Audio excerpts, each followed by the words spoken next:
자, 다음 장질환. 이제 장으로 넘어갈게요. 장으로 넘어가게 되면은 첫 번째가 흡수불량증이 나와 있어요. 자, 소장 점막에 염증이 있다든지 생화학 이상, 또 췌장, 간, 담낭. 그러니까 췌장에서의 소화효소 분비가 제대로 안 된다든지, 간에서 담즙 생성을 못 한다든지, 담낭에서 담즙 분비를 못 해준다든지, 이러할 때 이제 흡수불량이 발생할 수 있다라는 거예요.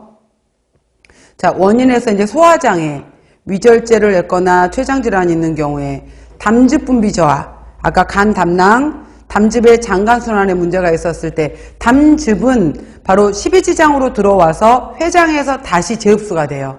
이거를 담즙의 장간순환이라고 해요. 그래서 다시 한번 정리해 놓으시면은 담즙은 간에서 생성이 된 다음에 자, 담낭에 저장되었다가 담관을 통해서 배출이 돼요.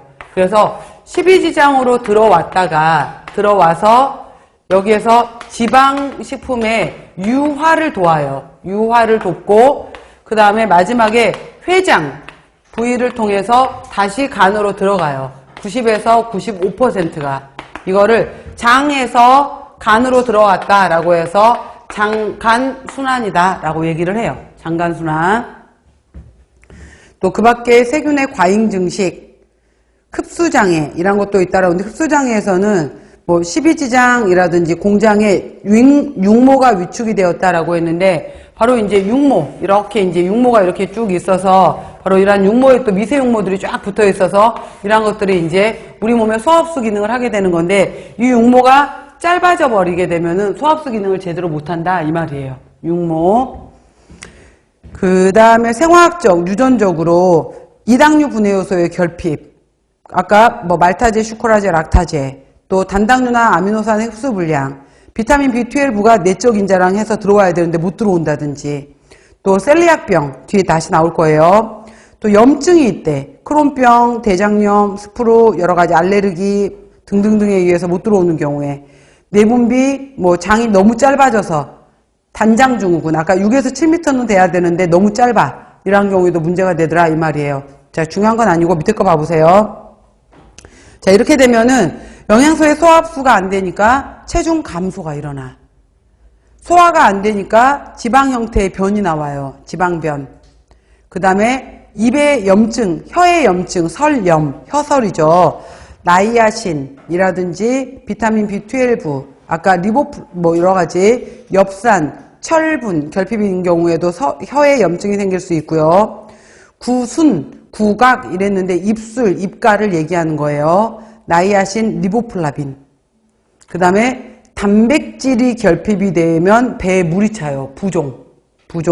조직세포로 물이 갔다가 바로 조직세포에서 혈액으로 물이 돌아오지 못하고 고이는 것을 우리가 부종이라고 해요. 자, 부종, 단백질 결핍으로 인한 부종, 골다공증, 골련화증, 칼슘과 비타민 D, 또 빈혈, 사이즈가 작은 소적혈구 빈혈은 철분, 거대 저가구성 빈혈은 엽산과 비타민 B12 결핍, 또 장에서 바로 비타민 K가 안 만들어지게 되면은 출혈이 발생을 하게 돼요. 여러 가지 우리 몸에 전반적인 다 이상이 온다라는 뜻이에요. 자, 넘겨보세요.